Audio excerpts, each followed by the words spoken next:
Hey everybody, it's Galmadex and welcome back to some more Magic Arena. Today we're going to be playing my final arena-powered cube draft because we have the Avatar streamer event starting tomorrow. So we'll be playing all of that brand new set pre-release hype stuff for the rest of the week. Without further ado, let's see if we can't end off the powered cube with a bang. This will be, I believe, my first Ancestral Recall deck here. 1 blue mana, draw 3 cards at instant speed. Really, really broken card. Obviously, this kind of effect usually is like a 5 mana or 4 mana sorcery at best nowadays. Huge, huge card draw for super, super cheap. That is the easy pack one, pick one, literally part of the power. 9. Pick number 2 now is where my pick order is going to become massively incorrect immediately because I don't know what I'm doing in powered cube. We've got natural order, which is really fun. You can start with the Llanowar Elves and then try to sack it early to get a really big creature. Mystic Confluence and Brainstorm would be solid mono blue follow-ups to the Ancestral Recall. Play something more controlling for a Mystic Confluence deck here. Brainstorm can go in pretty much any blue deck, regardless of theming. If we really want to play super controlling, we can go to Fairy towards blue-white control or Esper control or anything like that. If I think I'm too dumb to play a heavy blue deck, which is a fair assessment, we could take Ragavan here towards blue-red, maybe even just like splashing an Ancestral. Just as an aggro card, Ragavan, great value no matter how you play with it. Pretty simple card to play around with.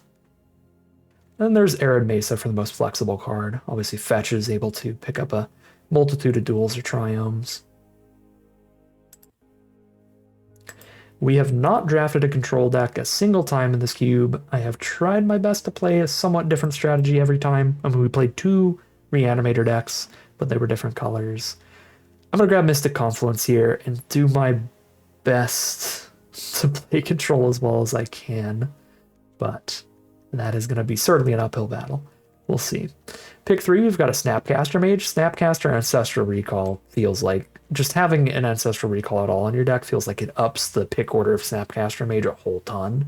But Snapcaster can also be good with cheap counterspells. Mystic Confluence is not a cheap counterspell, but we're likely to take some if we play a heavy blue controlling deck. And here's some of those solid cheap blue spells, Preordain and Spell Pierce. Both good cards to go with Snapcaster Mage, really cheap to play around with. I mean, these are both fine. I feel like Crabomination as a finisher, Giver of Runes to protect your aggressive stuff, Parallax Wave to just wipe your opponent's board and get a full swing in with your aggro deck. These cards seem a lot better in terms of raw power level for their respective strategies, but we've started with Recall, Mage, and Confluence, so pivoting off that. I mean, perfectly viable in Cube, because there's so many powerful cards, you can pivot pretty late and still end up with a really strong deck, but then we would just be going a completely different path and not playing control anymore. I mean, Crabomination we could definitely take and still play like blue-black control or something here. But we'll go consistency here. We'll go that cheap cantrip. Take the Preordain. I'll fight everything in my nature and we will play a heavy blue deck. Try it out. End the cube with a strategy we haven't drafted before. And we've played heavy blue, but they've all been combo.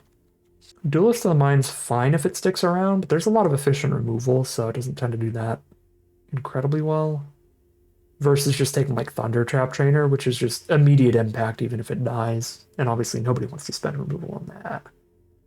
Dig Through Time is excellent card draw. Time Spiral is a huge combo starter, combo finisher kind of.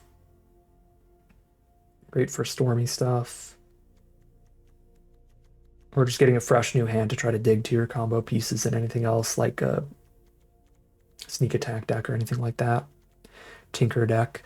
But I think Chrome Host Seed Shark is like a really nice, efficient kind of finisher for this kind of blue deck of just tons of card draw and counter spells control, which is what we're going to try to build here. So I'm going to go for the Seed Shark. But Dig Through Time is really close on that one, but I don't think this is a Time Spiral kind of deck currently. Pick 7, bunch of green, rampy stuff. Black aggro card, black sack card. This could be an Iconoclast deck. We could go like blue-red, counterburn, and just like be spitting out creatures or incubators whenever we're casting our cheap card draw and counter spells and burn spells and all that. So I could see this being an iconoclast control deck. Unexpectedly Absence is really good removal though, because it's super good at countering the Reanimator and Sneak Attack style strategies of like getting that card tucked away instead of specifically to their grave where they could like recast it. But I'm still going to go Iconoclast on this one.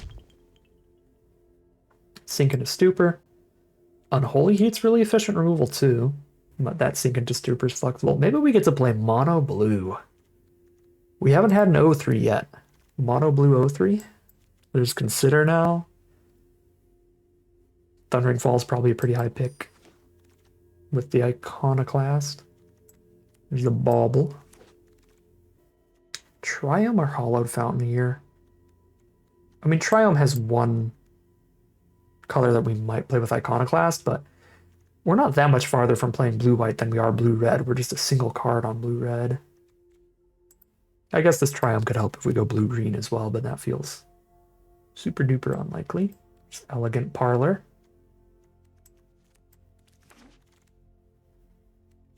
Prismatic Ending over Grief. And Cauldron Complete. What do you got? Pack number 2. Okay. What do you got? Pack 2, pick 2. I like the Flooded Strand quite a bit here because it can fetch for either of our lands, and whatever path we end up taking be really solid mana fixing. Obviously the only on-color card to the mono blue is Time Warp, which is good, but not efficient enough to be like great or a must pick or anything. I imagine. Like if this were Time Walk instead, we'd basically just have to take it, but I think we can take Flooded Strand over it here. 3 Steps Ahead is another one of these counter spells that can be a lot of mana, but also like a major impact, similar to the Mystic Confluence. I'll grab that here. Tolarian Academy. It's a little late to pivot onto trying to play that. But when the only competition is Phyrexian Metamorph, I guess Path to Exile is probably the best competition. Or like a duel. I'm still going to speculate. I love artifact nonsense too much. Take that. See if we can get a bunch of little artifacts. Get a ton of mana out of it. Talismans and stuff being really good. I don't think Skull Clamp, Batterskull, or Revoker are great with Academy. Revoker's probably the closest. Although Skull Clamp 3rd Path Iconoclast seems kind of nasty. It's only like 1 synergy for it though.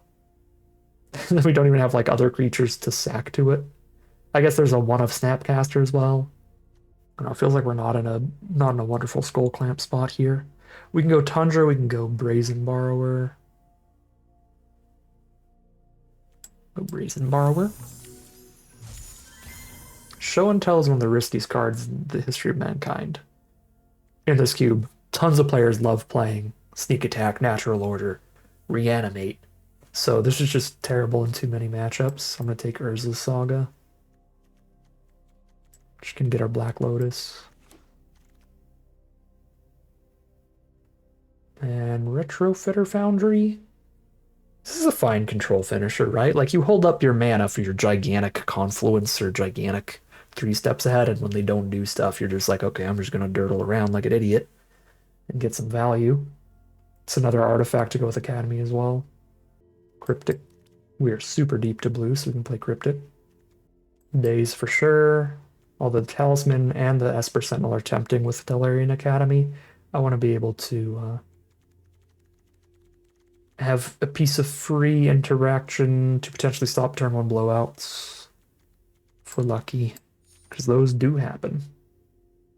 River Pyroverge to go with Iconoclast or an Oust here, which is good removal against Reanimator type stuff. And really just anything. It's fine, consistent removal. Yeah, I'm on the Oust. Treasure Cruise. I don't think I want to play any of these. I'll take the Verge, but we're not playing any black right now, so it's not the most likely to get run here. And I feel like the kind of combo decks we've been running, obviously aggro decks are pretty simple to build, right? If you've drafted any set, you can sort of figure out how to draft an aggro deck in Cube. And we certainly did that a couple times with Mono Red and Orzhov. But when it comes to the combo decks, that was like a little more complex because you did need to know some of the combos, but it was simple enough, right? And we found like extra combos I didn't even realize when drafting, like Survival of the Fittest plus the Bone Lord guy. And then like the Displacer Kitten plus Coveted Jewel. So I think that combo decks are simple enough to draft as well. Control, I feel like you really need to be well versed not only in how to play the deck itself, but in terms of like how to interact with what your opponent's doing, when to think that they're going to be doing combo-y stuff, or you know what your threat assessment is can matter a lot. Anyways, we take Mox Ruby there very obviously. It plays incredibly well with Urza's Saga. It's part of the Power 9. It's kind of mandatory. Pick 2, Gataxian Probe. 0 mana, draw 1, but you do have to pay a bunch of life for it. Dismember is really efficient removal, but you do have to play a bunch of life for it. Prophet's Eidetic Memory. 2 mana, draw a card. Keeps buffing your creatures. I think I have enough creature focused stuff to be super excited about that. But it is good value. I mean, getting the draw right when you play it means it's pretty reasonable. Nexus of Becoming is a solid card to ramp towards in one of the artifact-centric decks because it can cheat out your 9-mana artifacts and stuff and just make them 3/3 creatures instead. I think I'm going to go Nexus because I'm wanting to take more artifacts. I got this Academy here. And then, yeah, I could work with like Triplicate Titan. Although at this rate, it doesn't look likely we're getting a Tinker. Because even if somebody didn't open Tinker until pack 3, they would probably take it before like pick 4. So I think 0% chance of Tinker, which means Triplicate Titan only being able to be hardcast or like Nexused in is pretty risky. Is it worth taking a Jace over it? It might be worth taking Chromatic Star over it. Honestly. When it's just like a cantrip, just 1 mana, draw 1. I'm just going to take Chromatic Star here. Not too pumped about that. Oh no! It was opened up in pack 3 and passed to us pick 4. We can tinker for Cauldron Complete and that's it. Ancient Tomb's also nice for the artifact-centric decks, but again, we got Tolarian Academy like literally like halfway through the draft, so didn't really take any artifacts till pack 2.5. Talisman of Dominance is good with Academy, it's good with Tinker. Oh, I'm praying that Triplicate Titan wheels now. We're getting somewhat lucky this pack in that there haven't been like really good mono blue control cards in these packs, so I don't feel like I'm mega forcing the artifact half of this deck. It's just giving us kind of our win condition, right? We control with all this stuff, and then like whenever we draw into our combo thing, we win with this stuff, is the plan. Now this pack, we have a Mox. We have 1 Talisman right now. This feels a little bit too light on acceleration for Upheaval, but I have been a big fan of Upheaval. I've had a lot of fun with it. Being able to tutor for the Tinker is obviously good, but also having another artifact. This is a hard pack. I'm going to go Talisman of Progress, but that is a pick I could absolutely see being wrong. Pick 7. Some poop. We're probably splashing red where this is a fine defensive card. Just like a sturdy body, clear out a creature when we play it. We're not like a Yogg-Will or Dark Ritual combo deck or anything. You probably consult the star charts pretty easily. Instant speed card draw, flexible mana values as well. Pinnacle Emissary could be fun, going for the full artifact route, but again, we pivoted onto it too late to be like the full value Emissary deck. Legion Extruder's a little bit more cheap interaction that also plays as an artifact. Let's go with Tinker and Academy. Golos for a filler artifact. Not really a memory jar deck. Triplicate Titan Wield, let's go. So we'll run Nexus of Becoming Cauldron Complete and Triplicate Titan, and then we have enough Tinker targets to use Tinker as the finisher for our blue-based control pile. We could play Stoneforge Cauldron Complete as well. We wield that. And I am already probably splashing white for Oust and Ending. This feels like a 10 blue source deck.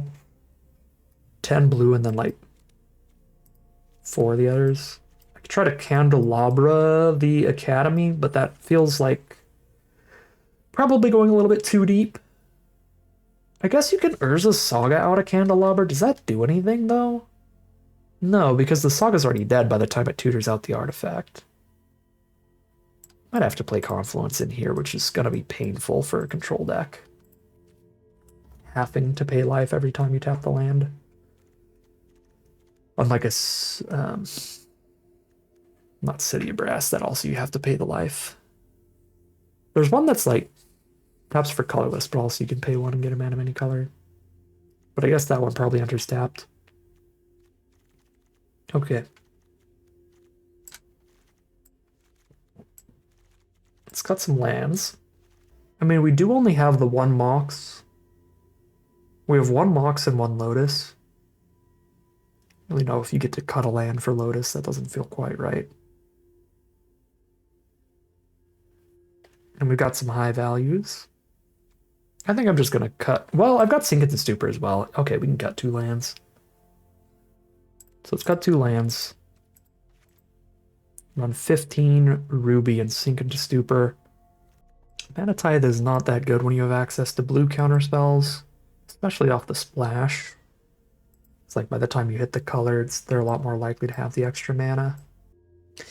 So I feel like our red splash has a lot more synergy than our white splash. The coolest thing about the white splash is getting the Stoneforge Mystic. And our mana fixing is not particularly consistent here. Our mana base is going to be pretty rough going with the double splash. I kind of want to only splash the red. Fix that mana base up here.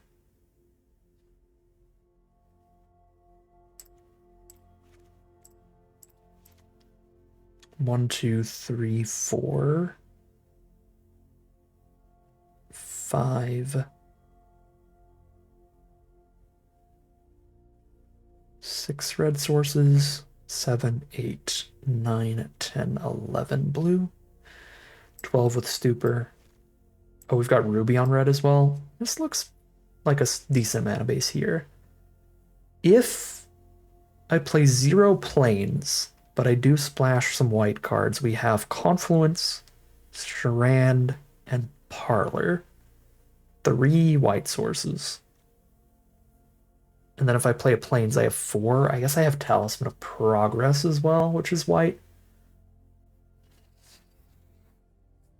So I could play 1 planes and have like 5 white for the splash. I guess we could.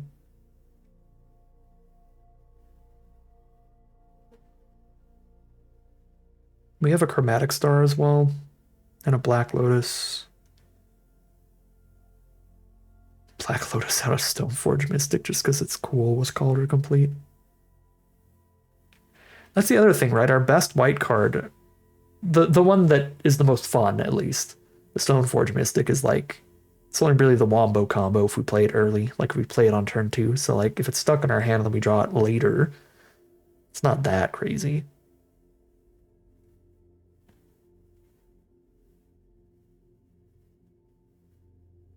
I'm just going to try to build a more consistent blue-red core here. I don't love Candelabra, which is like a one-of Tolarian Academy, but it's also a Tinker target, and I don't really want to cut any artifacts in this deck.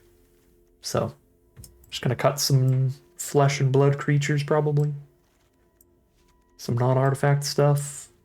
And keep Snapcaster and Seed Shark. Seed Shark's also making artifact tokens. Still a fine Pyrogoyf deck to have a little bit more interaction for stuff that is resolved. So cut those. Although the Thunder Trap Trainer digging for the Tinker is definitely a thing too. Man, how do you build this? I'm definitely not going to be coming to the right version of this deck. I can tell you that. I don't want to cut any of this, but we got to cut 2 more. I'll cut 1 of the cheap card draw. We'll drop Consider.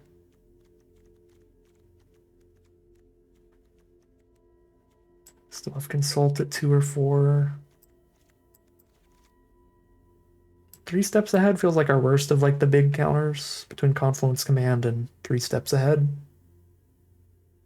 Still have Sink into Stupor and Daze as well. Alright, we'll just go for that. It gets us to the gameplay. Gets us to wrap up this cube season. Alright, I did end up pivoting into just a blue-based artifact deck again. I can't resist it. I absolutely love it. But this is the most controlling deck that we have played so far, and it is going to likely require some well-timed counter spells in order to win certain games, in order to not die. So it is going to feel a bit like a control deck, despite having, again, the Tinker Academy style combo-y kind of wins to try to get to. So we'll see. We'll see how it does. More particularly, we'll see how I do in the gameplay here. Definitely floundered around in the drafting a little bit, but we still ended up with a pretty powerful deck. Mainly off of mostly luck, I would say. I mean, we opened a Lotus and a Ruby and an Ancestral Recall. Kind of absurd. And then the rest of it was getting pretty lucky with that really late Tinker there. That was kind of sweet. So we will call it a deck here, hop into the gameplay, and see if we can't end off these cube drafts with an absolute banger run. We're on the draw here, but this is still quite the opening hand. Drawn to a Bauble. It's interesting with Legion Extruder. I'm going to lead with Ruby so that I have 1 mana up for Daze on this recall. Well, they couldn't have Daze. They played a Mana Confluence, not an island. If they play Mana Tithe, they've got the 1 mana up as well. Okay. Looks good. I'm gonna draw the Bauble card immediately. No, I'd rather Bauble away. I'd rather Tinker away Bauble than Tinker away Mox Ruby. Deep Cavern Bat. Well, too bad. There goes Tinker. We can Legion Extruder the Bat to set up the Tinker for the turn after this, though. So we play Triome, Extruder the Bats, and pass.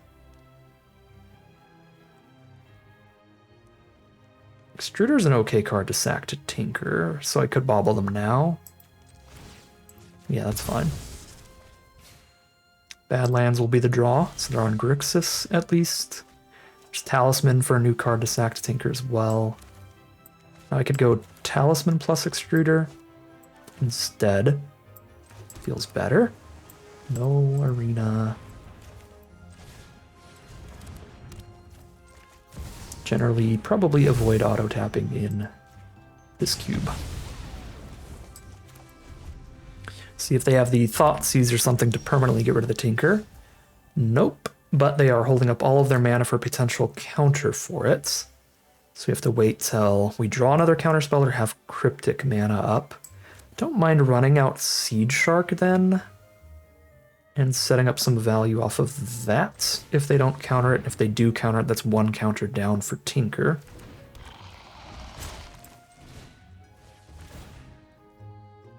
This will give us like really sackable fodder to Tinker. Hole Breachers, they get 1 treasure token and counter this draw, sure. Black Lotus will be 1, 2, 3, 4, 5, plus 3 extra mana up. 1, 2, 3, 4, 5.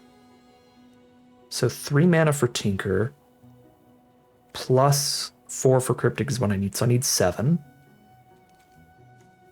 And I will have 7 if I take Lotus.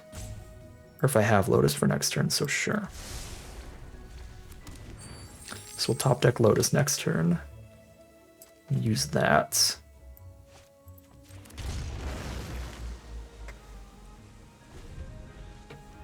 And then I can even just sack a 0/0 incubator egg to the Tinker. I don't even have to sack the 1/1. Time Twister. Awesome. Get Hull Breacher, Time Twister, Nerd, and that's just game.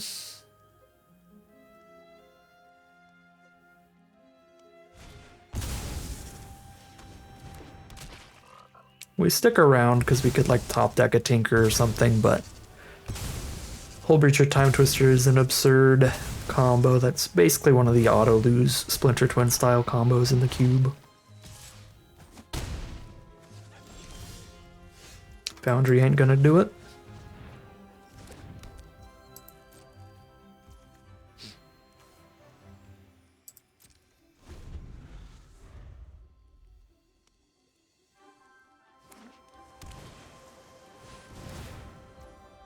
Jesus Christ. They have Narset and Hull Breacher to go with their Time Twister. Meditate and prepare.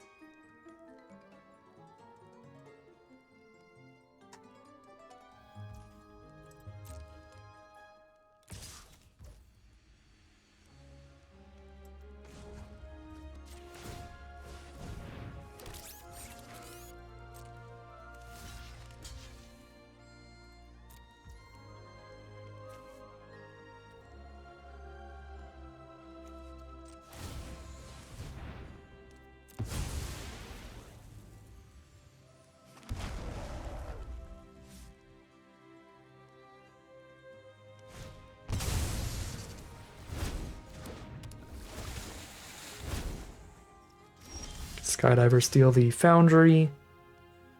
Some Cryptic Command, we could kill Narset. Oh, kill Narset, put Foundry back to our hand is something. I really don't feel like I'm in a position to just try to hold this up as a counter spell on this board.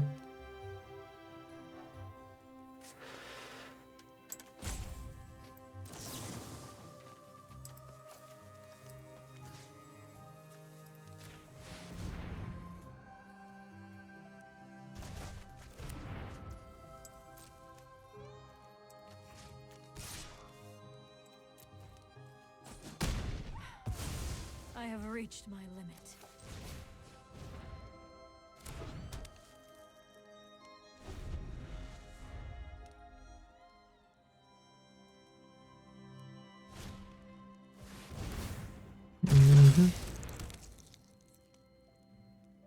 It actually probably would have been better to just bounce the incubator. Not the incubator, the shark that makes incubators. But at this rate, they're not going to ever flip any of the eggs anyway. Because they will not need to.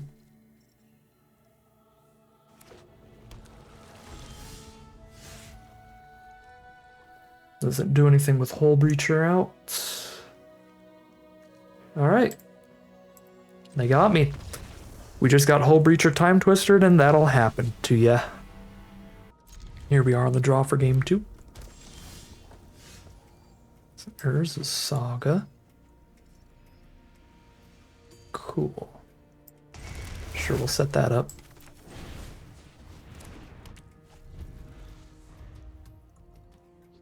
We got the Tinker here. My artifacts enter tapped now. Rude. Is that rude enough to just Legion Extruder? I feel like it is.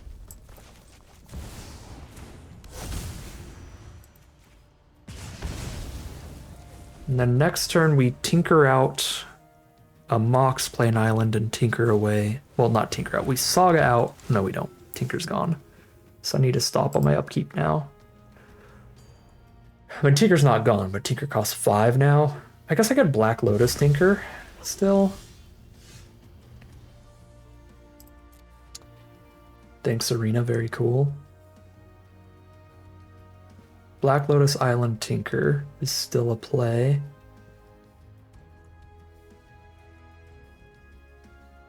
Almost definitely more all-in than I need to be, but it's fun. So I'll do it anyway.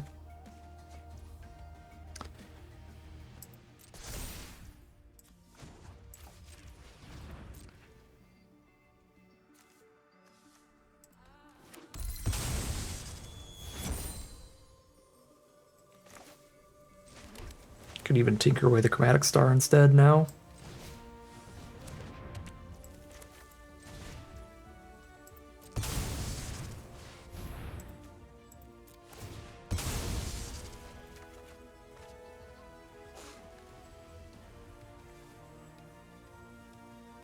Haste is fun, but I think it's just Triplicate Titan. So they need specifically Exile to stop it. And they need it immediately, or we could have Legion Extruder up to sacrifice it in response.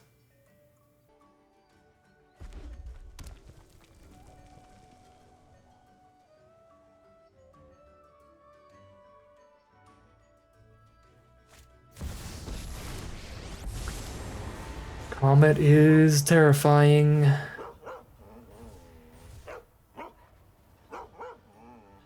So we take 5 damage, and Comet is still around.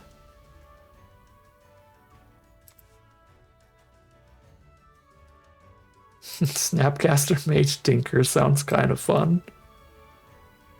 I don't have the mana for it yet, but I can try to do that in the future.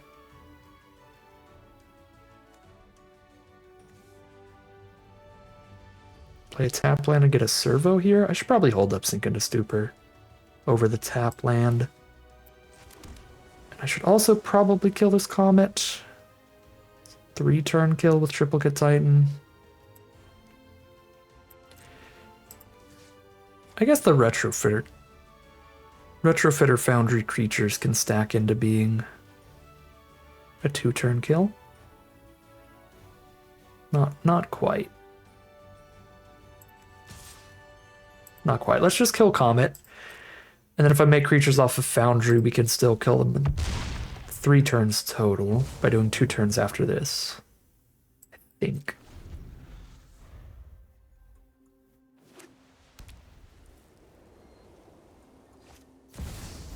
Intrepid Adversary.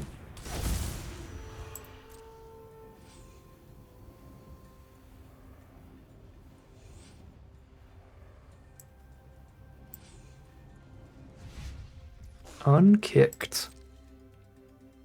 So saving some mana up here.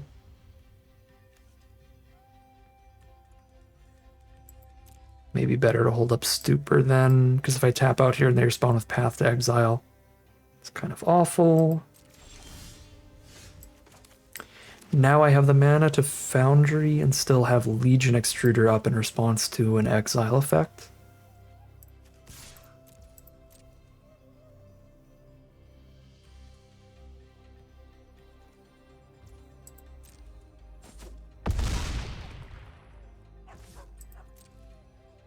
And we're a turn from Snapcaster Tinker.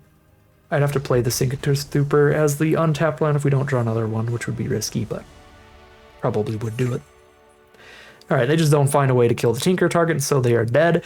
Very similar, pretty uninteractive game there to the way that we lost our game 1, so fair enough. Get Hull Breacher Time Twisted, and then now our opponent gets Tinker Triplicate Titaned. Game 1, technically I could have sat there on Cryptic Command and just not played anything. So, I believe game 1, technically we could have had an out. And that could be, like I was saying, with the potential O3 talk, that could be where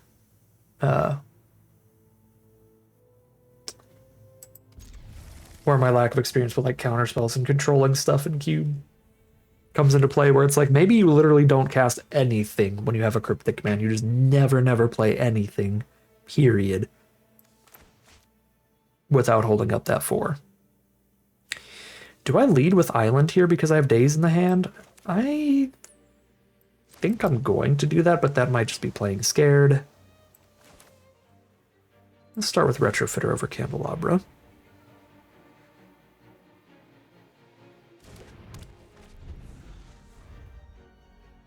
Now I could play Urza's Saga and just activate Retrofitter Foundry next turn. Pyrite Spellbomb. Third Path Iconoclast is the draw. We don't have the red source, but we can turn Urza's Saga into Mox Ruby. Let's just get a 1/1. Because Candelabra still doesn't do anything on this board. If I had like a bunch of mana, I could untap Urza's Saga to get another construct, but I'm not going to have that much mana by then. Psychic Frog, I'm pretty sure, as painful as it is to put a land back in our hand, could be worth... Oh, wait, I don't have to. I can just hardcast Daze. What am I talking about? It could be worth... If I were tapped out, it could be worth picking up the island because of the power level. I have to sack Retrofitter Foundry to tinker here.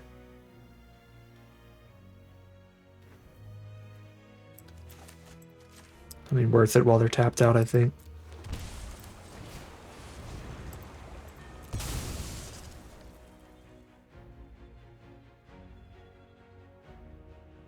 They got their own Daze. I hope it's Daze, but it could be Forceful or Forced Negation, which is less painful for them. And it is Forced Negation, sadly.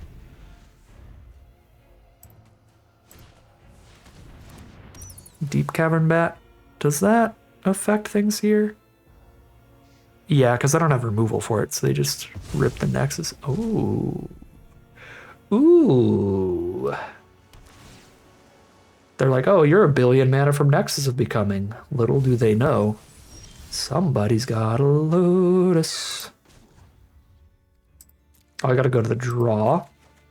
And then in response to the sack trigger, I get my mana out of this. That's 3, and 3 from Lotus.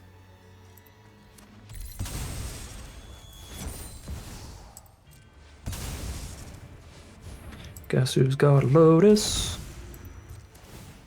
It's Goblet. Say goodbye to Bat.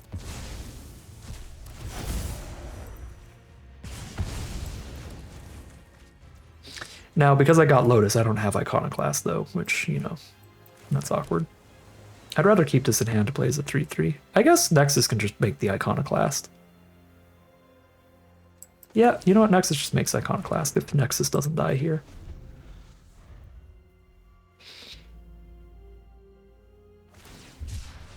Cycling the Triumph, looking for more interaction.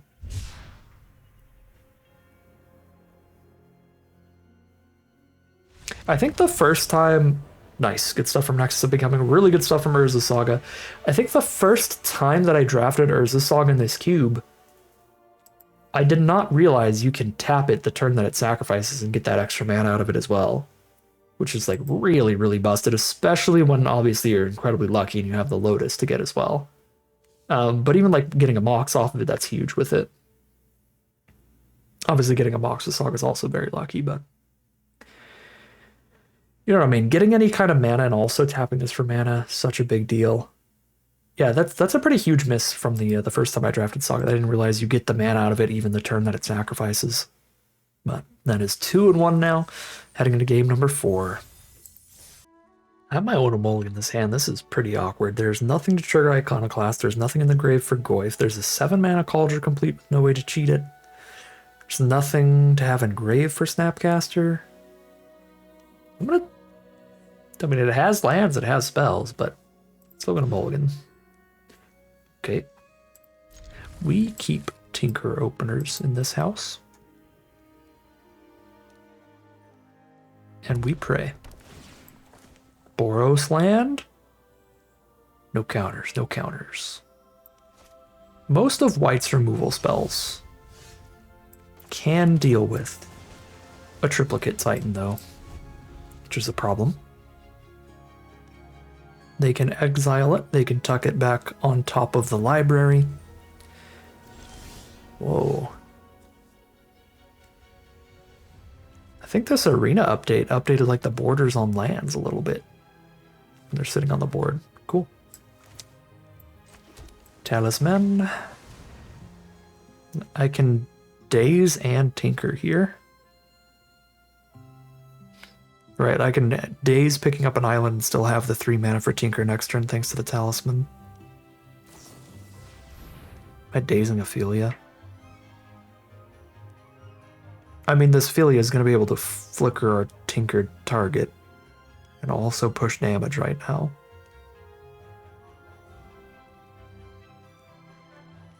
Like, I mean, like, it is going to come back in the end step, but they'll be able to attack through it and everything. I'm going to daze this. World's dumbest daze? I don't know. Probably not. There's probably been dumber. But I don't know how good that is. It's probably not great.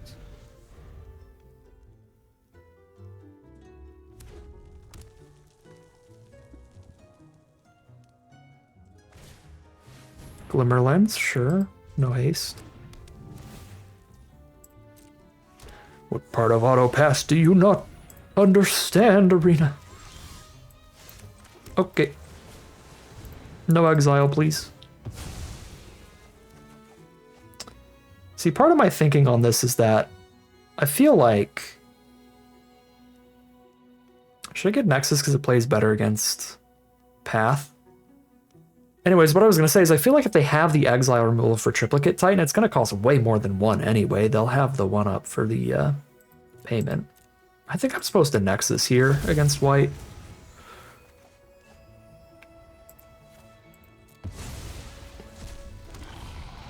We draw into Tolarian Academy for the first time today, and that is already triple blue.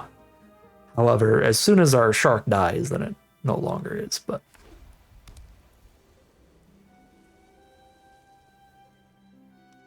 Still 2 mana off 1 land. Cryptic should be pretty nice here. We can bounce their token and counterspell. And we've got the Helix for the 3/3.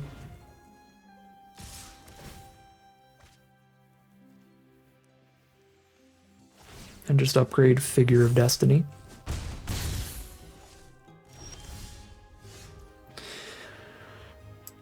So obviously in hindsight with what they ended up having in hand from the information we have right now, it looks like they didn't have the exile effect, but again, it's one of those stats-based kind of things. Like, being a white deck, it feels like they're likely enough to have that kind of card that I'm perfectly happy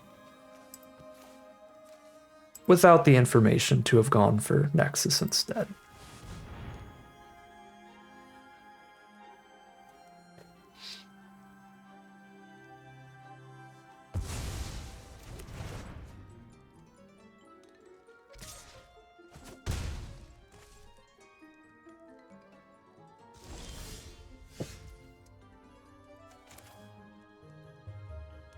I guess we're making a 3/3 Black Lotus, aren't we?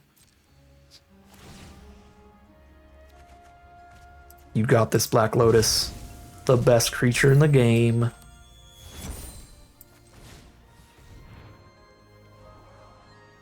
Ooh.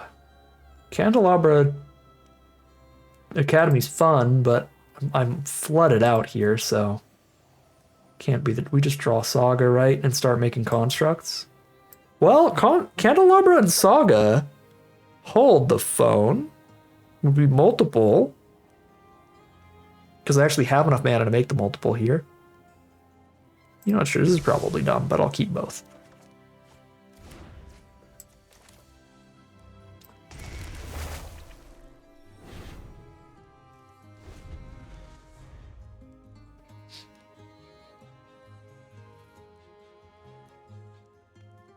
I'm having too much fun being a buffoon to make good decisions.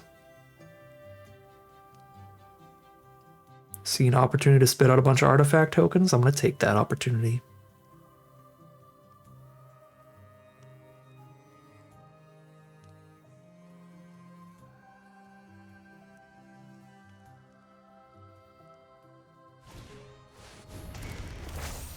Showdown of the Scalds, draw 4 from our opponent. There's the Oust. That's the kind of card I was scared of. Against the triplicate. And then it's land, land, and gut. So whenever they attack with anybody, they could sack somebody and turn into a 4/1 menacing attacker. It's really good with Glimmer Lens too. That gut is pretty terrifying. Let's go to the Nexus trigger and see what we get. Okay, I'll play Mox Ruby as a creature.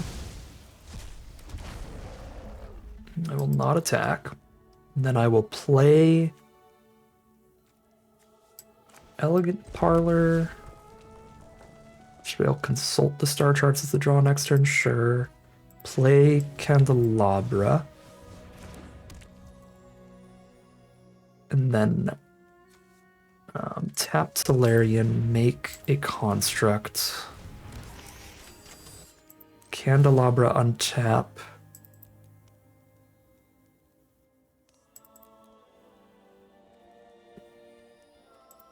Three. 1, 2, 3. And then I can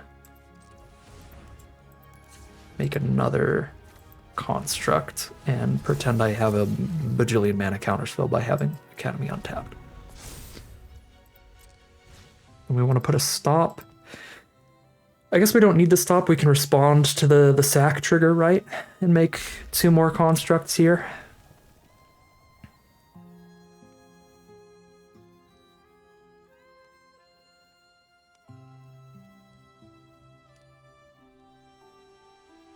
I probably could have gone ahead and attacked with Lotus that turn, now that I've got the construct as well.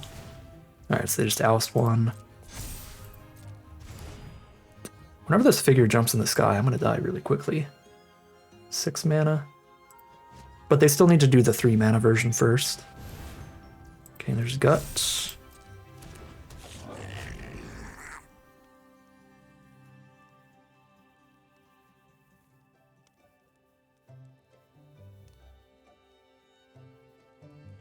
Okay, let's wait till the main phase for the saga. They have swords as well. Maybe they had swords the whole time. In which case, triplicate. Not taking triplicate off Tinker was genius. Probably didn't have it the whole time, but they could have.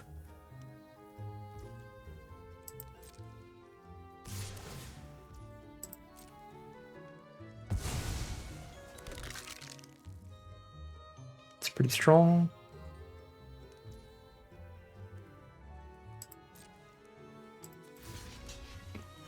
No lightning bolt.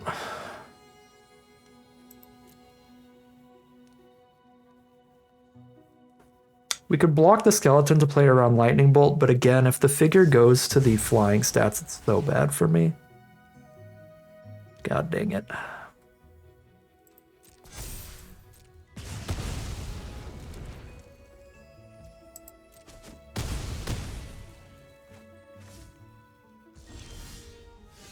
Draw. Main phase, so that I can keep this mana. Okay, so it is gonna be 1, 2, then activate.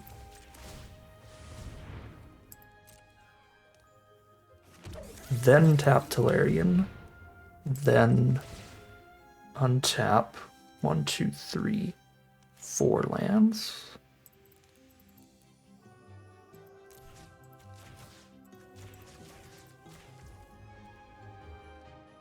With the floating mana.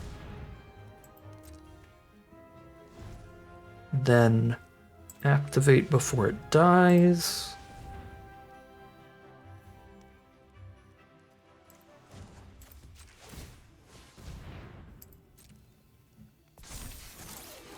Then tutor. Foundry here. Foundry plus Tolarian's kind of sick.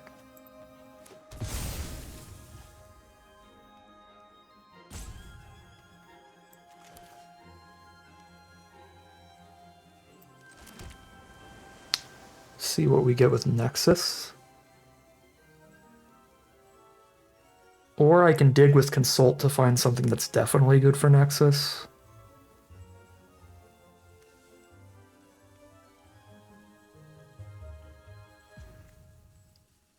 I think I'm okay to just leave a million Foundry mana instead.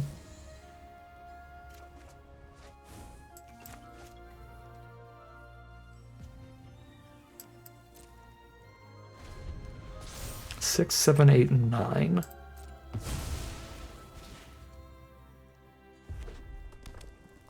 One, two, three, four, 5, 6, 7, 8, 9. That's a 4/4. So I have mana to make a 4/4 here. Flying to the whole board. Holy Elspeth. I have enough mana to try to consult into a counterspell, I guess. I've lost Cryptic, but I still have Mystic Confluence.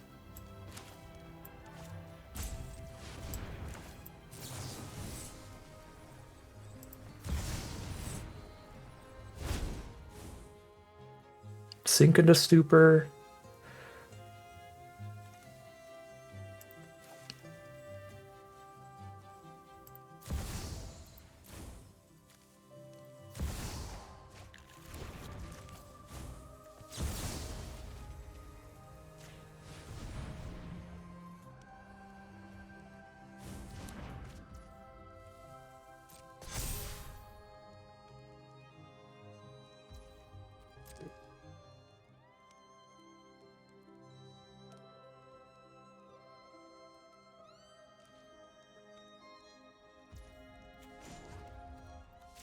Get a servo.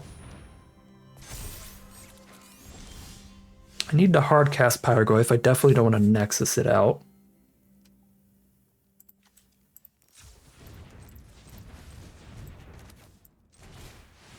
I'm gonna kill Figure.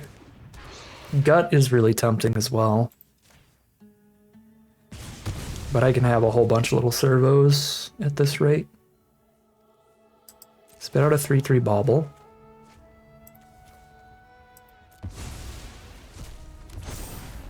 Honestly, start beating at this point.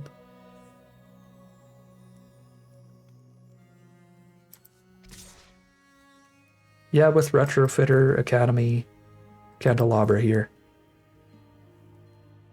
Infinite chumpy blockers, and I need flying blockers anyway against Elspeth.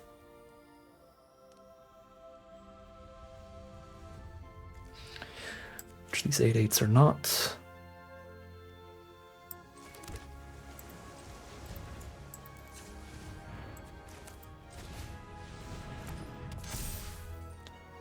So technically should have played that pre-combat. But I was waiting to see what the Nexus draw was. If we would need non-blue mana. I guess if we did, I could have tapped Academy and Candelabra'd up non-blue mana.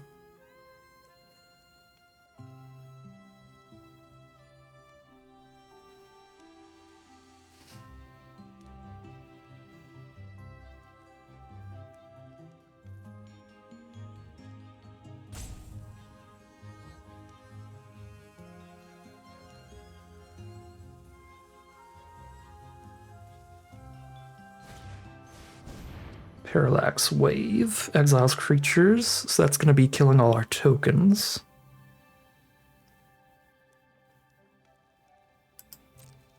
Sure. Pretty bad for us, but these are constructs, which are none of the relevant types for Retrofitter. Target the bauble first. That's a golem. Is that a relevant type? That is not a relevant type. Respond by getting maximum Academy mana while I still have the maximum number of artifacts.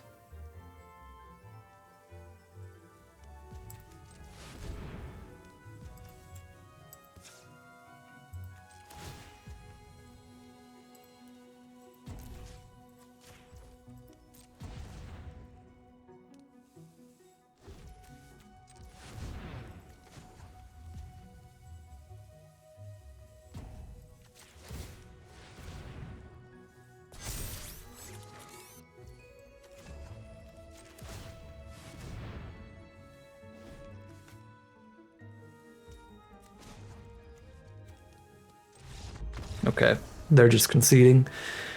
Now that they see the Academy plus Foundry combo. But I wanted to maximize my mana there for the maximum number of Foundry triggers. I think I was going to sack 1 or 2 servos.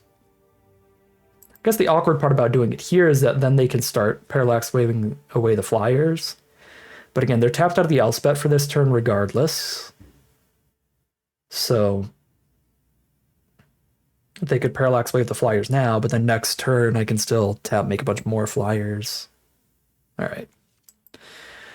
Pretty sick stuff there. We got to do some nice candelabra things. I wasn't sure if it was going to be worth it, but we got to play around with it in one game at least, so worth it in terms of fun potential. That is 3-1 now, at least a 50-50 record to end these drafts off with. Okay, here we are on the play for game number 5. The Snapcaster is bad. This Iconoclast is uncastable. This Candelabra has no use. The Cauldra is 7 mana with a 1 rock. I'm gonna mulligan again. Okay. We can tinker this Candelabra away.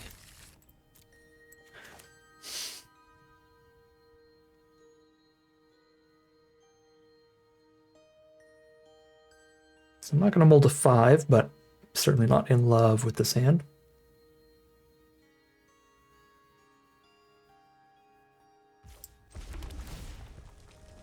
There's Iconoclast. That's beautiful here. Not beautiful, because we'll be probably trying to turn 4 Tinker at that rate, but...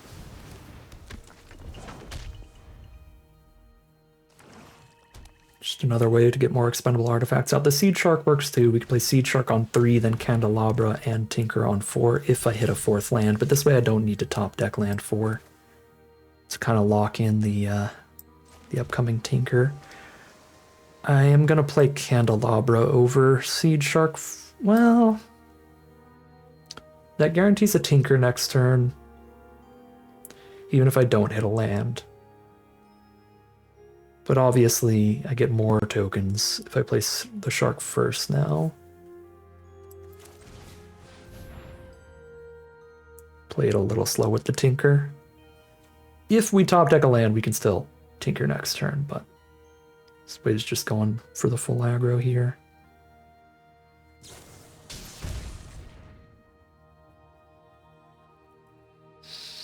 We're going to die to Entomb Reanimate either way, basically, because we don't have any of the interaction in this hand.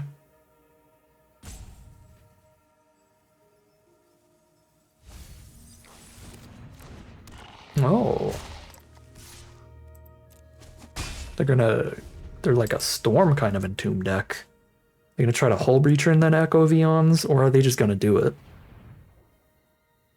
If they play a Narset or a Hull Breacher or something, we got problem. But I can kind of dump my whole hand next turn. If we hit the land, we didn't.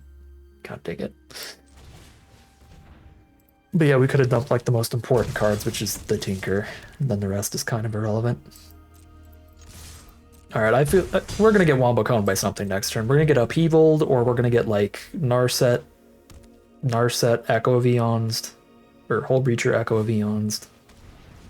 Okay, there's Pentad Prism.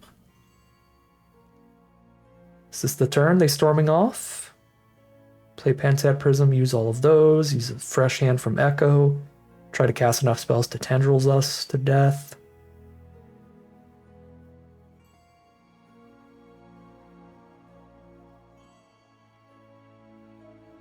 How on earth does making this a creature work? So if I got my Nexus of Becoming, could I still choose to have this become equipped to the germ that it creates when it enters, or will it just not be able to attach? Equipment creature, because of Reconfigure, can be equipped. But I believe that Reconfigure specifically makes it not a creature anymore for the time in which it's equipped. I'm not sure if I can actually haste out the germ with this if I grab the Nexus off of Tinker.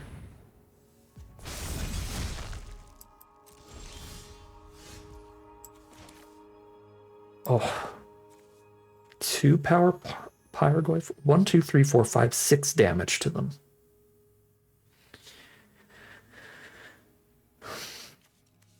Seven, 8 off of Pyroglyph. Not lethal.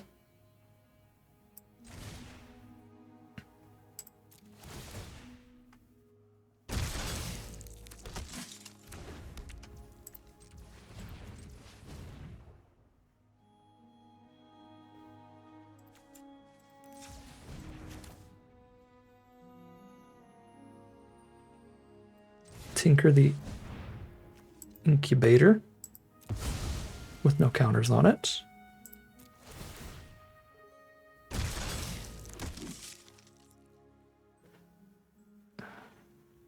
If we had some kind of haste here, we could lethal.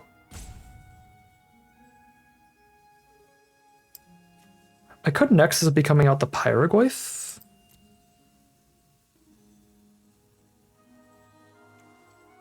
For 3 to face. 1, 2, 3, 4, 5, 6. It's still only 9.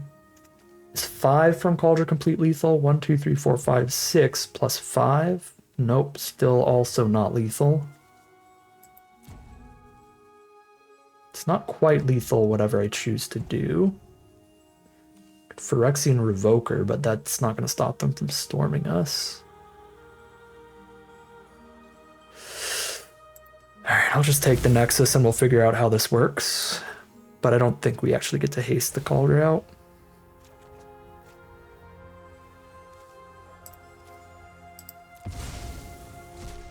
I don't think it gets to equip itself to a germ. Yeah, no, it doesn't. It's just a 3/3. Sadness. Alright. Yeah, I did not see any combination of plays there that could get lethal that turn, and pretty much any combination of plays there guarantees a 2-turn lethal, so they do have this final turn. They have to try to storm off here. If they succeed, we die, and if they fail, then they die.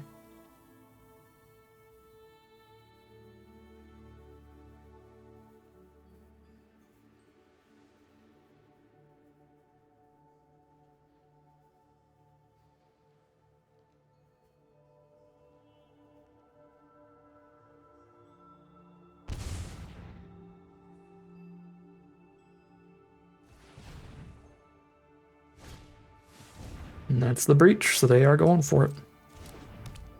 Draw no counterspells this game, so it's all just see if they accomplish it. Breach Lion's Eye Diamond is GG.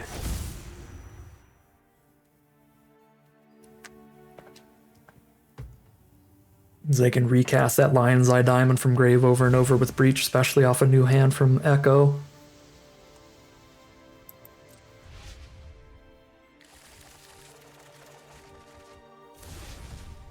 I guess this could have drawn into the counterspell for us, but somehow none in the 7.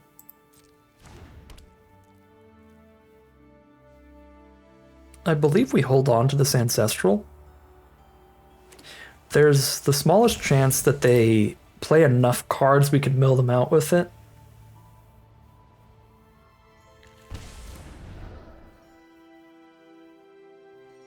Because the other issue with it is if I like Ancestral to try to draw like a counterspell, first of all, they could pay for the days. Second of all, they can just recast anything I counter from the grave with other cards in grave. That's very tempting. That's very, very tempting to try to soak up that mana. But they've got Lion's Eye Diamond. Yeah, no, we can't get through Lion's Eye Diamond Breach. If I successfully counter the Manamorphose mana, they can just discard their whole hand and play it from the grave anyway. Yeah, we just can't actually hinder this, really.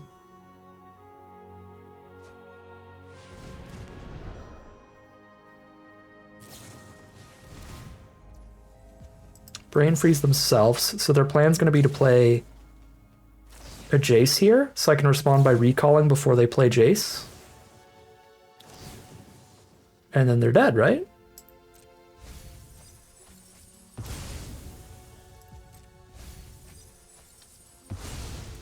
Okay, they should be dead, but the clock is going to get me killed.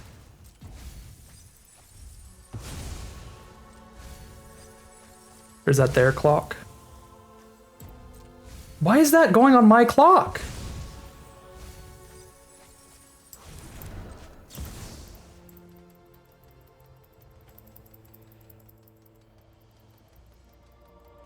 No counter. No counter, no whammies. I'm supposed to respond to the Jace on the stack, but what the heck was the clock, you know what I'm saying? So I don't think I have time to try to wait till they put a Jace on the stack here. Just pray they don't have a counter. I feel like I'm gonna lose this game because the arena rope system.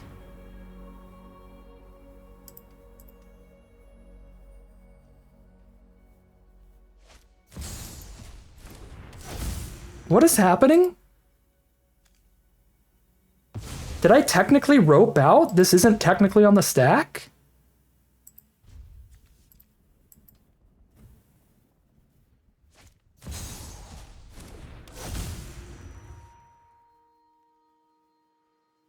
What the heck?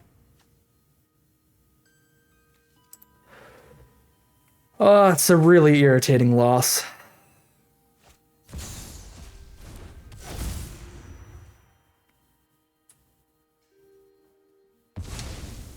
I was going to say, this recall is instant speed. They shouldn't be able to be doing Lion's Eye Diamond stuff here.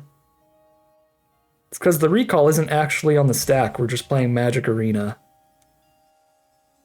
The perks of playing digital Magic.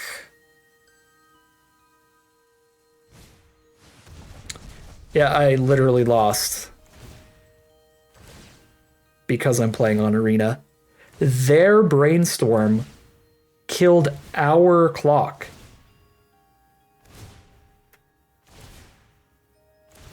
During animations and stuff.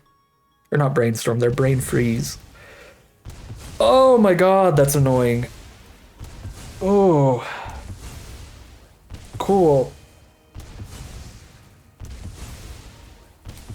I'm not counting that as a loss. I'm very frustrated right now.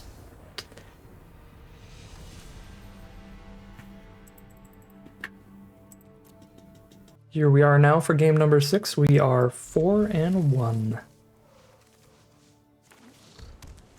I strongly disagree with Arena. Could revoke her turn 1? What would I even revoke? The 2-mana 2-1?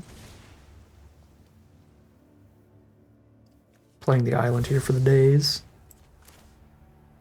Days recall worth it? I'm gonna days recall.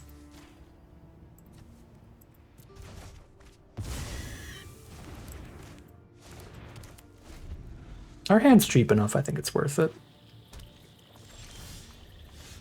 Because we're not desperate for mana or anything.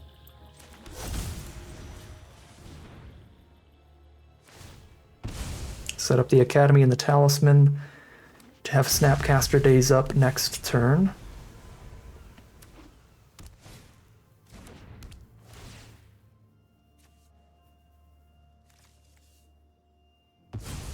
Because I believe that I can't flashback Days for the alternate cost, but I've never done it before, so maybe you can. But because Snapcaster flashbacks equal to the mana cost, I believe you don't get to do alternative costs off Snapcaster.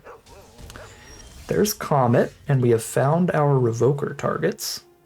Obviously, then I can't revoke Chrome Mox, but still.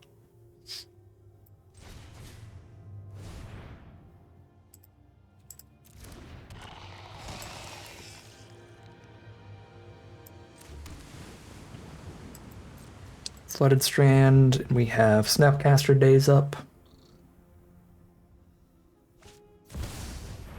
Snapcaster Days it is, that's plenty strong.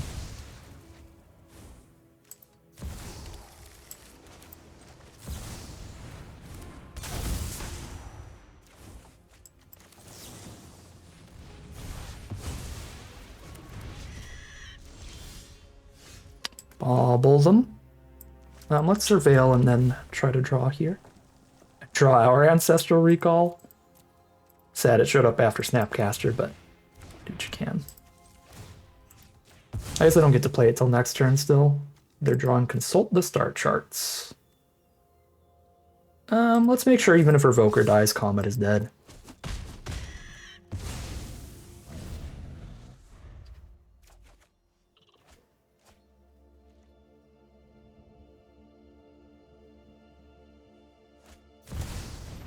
Chandra. I'll see if I can get a counter for that.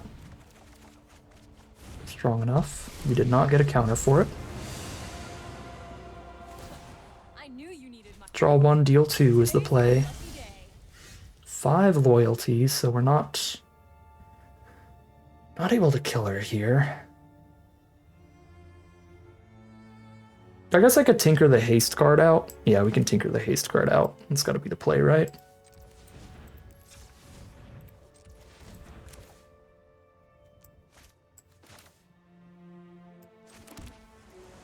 Could play Seed Shark first. Then I've tapped out of getting extra Tolarian Academy mana, but sure.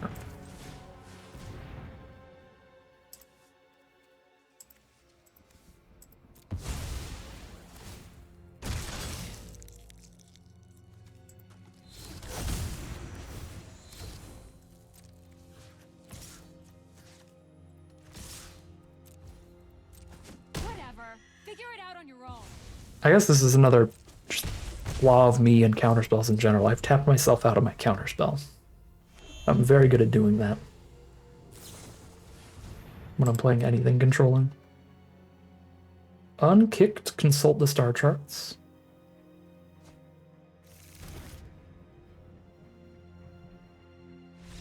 And the concession from our opponent, that is 5 and 1. Technically, because of the way Arena works with animations, 4 and 2, heading into game number 7. Okay. I can't daze on turn 0, so Mox Diamond. Tap land and Mox Sapphire. Alright, well that's a start. On the plus side, they had to spend a bunch of cards to do it, so they've only got 3 actual spells they could play around with here. They play Jace, Wielder of Mysteries, which will draw them extra cards every single turn and make up for the fact that they have spent so many cards already. I will daze that, because I do think it's quite good here, but we are going to have to discard because we're tempoing ourselves with that play.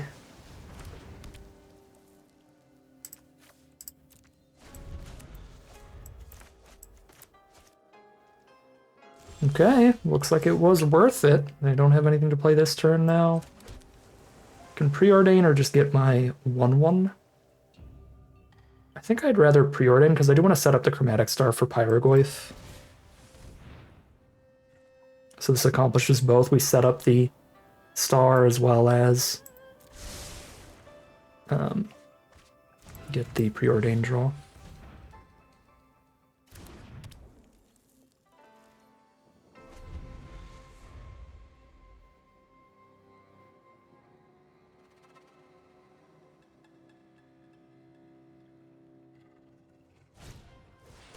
Collective Brutality, sure. Goodbye Mystic Confluence then. But now I literally can't misplay. I can't hold up a counterspell if I don't have one in hand. Let's go. I mean, I can still misplay, but I can't hold up the counterspell at the wrong time or anything like that. Or not hold it up at the wrong time. Dark Ritual. Their deck is loaded with fast mana. Mox Diamond, Mox Sapphire, Ritual. Shieldred's Edict, sure. What was the ritual for?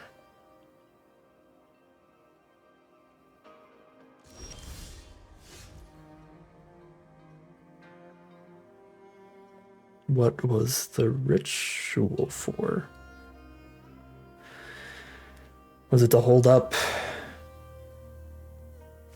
a double blue and 1 counter here or something? I'm very confused. I don't really care too much about pyrogoyfing their face. So at the rate this game's currently going, I think I'm just starting to make little foundry doofuses.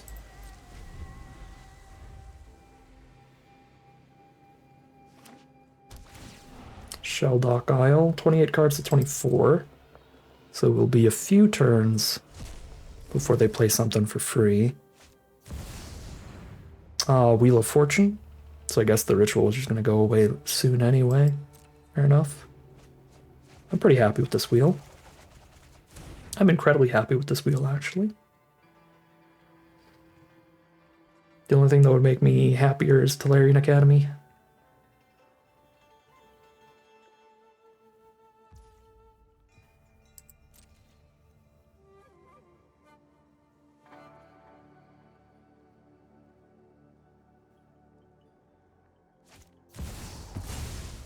Okay. They grief away the Tinker. I don't have a response to that, and I'm back to being sad.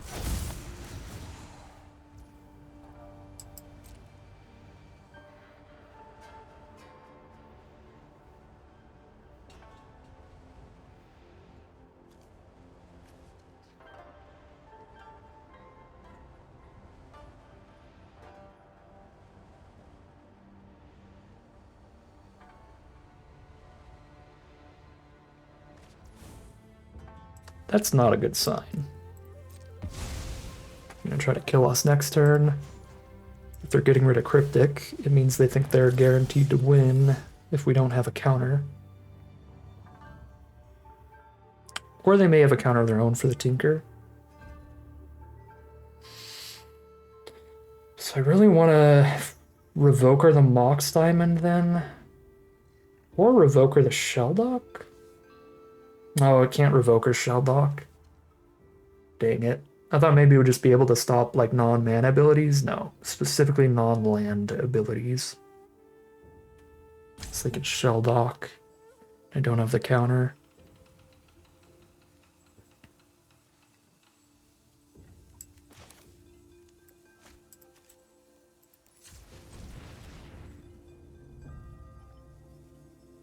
I don't think I should Iconoclast, because I think I need to have Mystic Confluence up if I draw it. Nope, I already drew Confluence.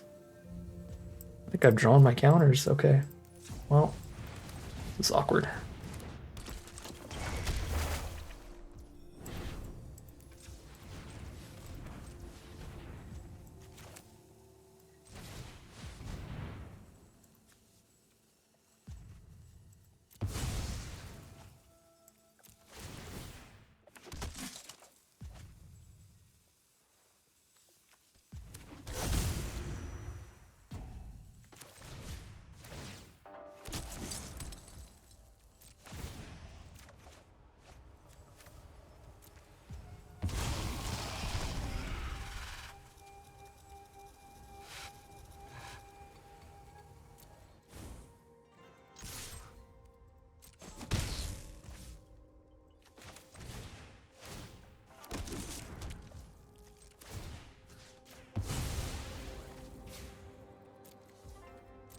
Okay. Let's see what they got that we can't Cryptic. We got Candelabra to go with the Saga as a finisher.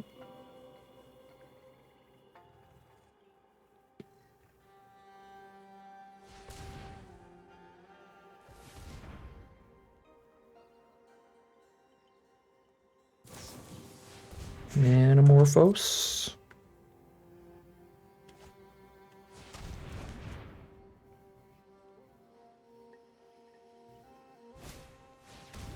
Him.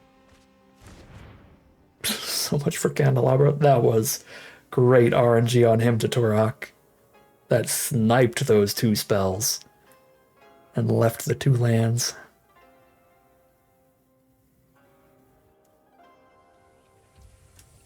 Turok's actually just an experienced sniper.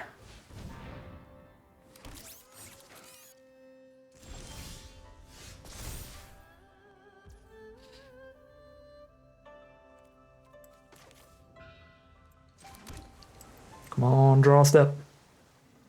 Well, bonus draw step from Nexus.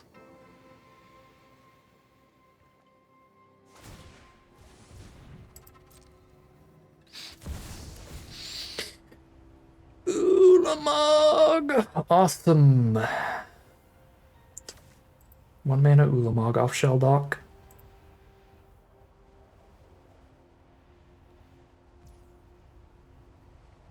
Nexus and Triumph.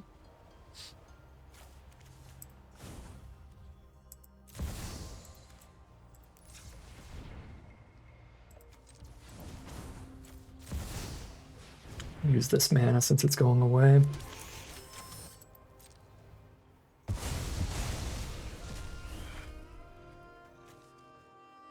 You make me exile the top 20 and I just lose. Yeah, I just lose to that.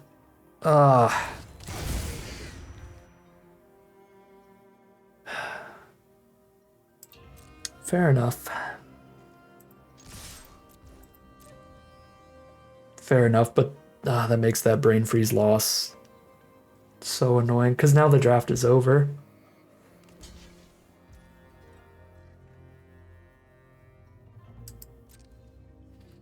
We have lost in the ways that you are gonna lose in Cube. We got Hull Breacher, Time Twister, and then we got 1 mana Ulamogd. But that brain freeze game shouldn't have been a loss, but our rope was going down when I wasn't even like... I didn't even have priority, you know? It was absurd. Alright, well, that is sadly gonna end the draft here. That game was fine. I very much did not have fun in the Storm game.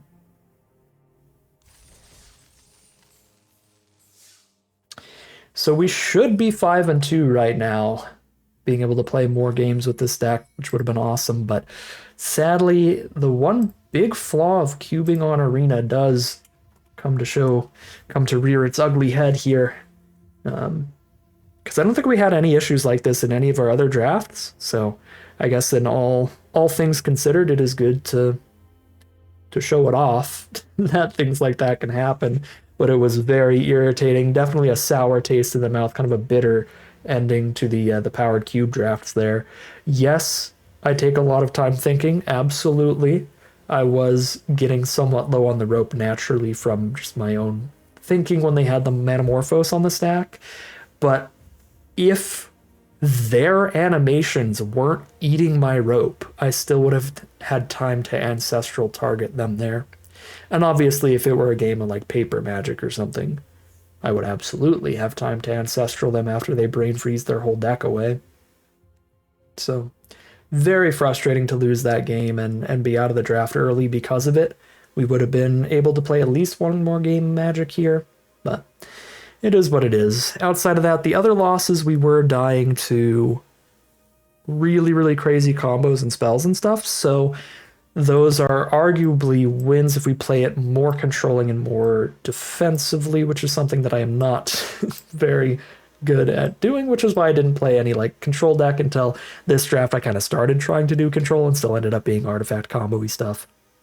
But certainly the very first loss, I think we had a Cryptic Command in hand, but I wanted to just run out the Seed Shark first and start getting some value out of that. Because of that play, we let them resolve a Hull Breacher and then go Hull Breacher Time Twister and just flat out lose that game. Had we just sat there on Cryptic, we would have potentially had more of a chance. Now, it's possible if we sat there on Cryptic and just had a bunch of mana up, then the whole game plays out differently, right? Like if we have a bunch of mana up, we're not tapped out at all, they probably don't try to sneak in the Hull Breach or Time Twister. They might have had their own counterspell. They were pretty controlling colors as well, being in blue, so they could have also just sat there, and then we end up staring at each other, playing draw spells and stuff, and the game goes a lot longer. So there's no saying that like holding up Cryptic Command guaranteed counters the Hull Breach or Twister combo, because then, again, holding all that mana up, maybe they just play some kind of instant speed card draw or do other stuff. And the game plays out differently, but it certainly would have played out better. So I think that was like the biggest learning moment of the draft. And the other is learning the downsides of Arena with the animations roping us out of our second loss. That was certainly kind of a frustrating way to end it. But that is going to end the Powered Cube drafts this time around, because starting tomorrow is the Avatar: The Last Airbender Early Access Streamer event. And thanks to Wizards of the Coast, we will be playing in that again. So we'll be hitting the ground running with the brand new draft format starting tomorrow. Very excited for that. But that is going to end today's video. As always, I'd like to thank my patrons and YouTube members for their support, as well as you for watching the video. If you enjoyed it and you're interested in seeing some more, you can always like, comment, and subscribe to tell the YouTube algorithm send us more in your recommended feed. If you'd like to catch me live, you can check out the Twitch channel in the link in the description below. If you'd like to support the channel directly, you can check out the Patreon link in the description below. And other than that, as always, thank you very much for watching, and I'll see you again soon for some more Magic Arena.